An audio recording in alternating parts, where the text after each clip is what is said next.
আসসালামু আলাইকুম রহমতুল্লাহ। সম্মানিত ভিউয়ার্স, এই সেই হলো স্বৈরাচার শেখ হাসিনার পতনের আনন্দের মিছিল। এটা আমাদের ভেনিসে, যেখানে আমরা আন্দোলন করছিলাম, সেই স্থানে আবারও পুনরায় জাগ্রত হলো জনগণ।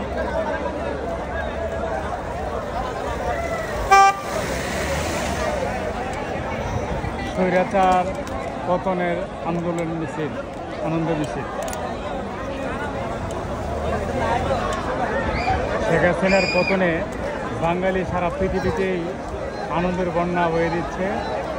এই এলাকার কোনো মিষ্টি নেই, সমস্ত মিষ্টি শেষ হয়ে গিয়েছে।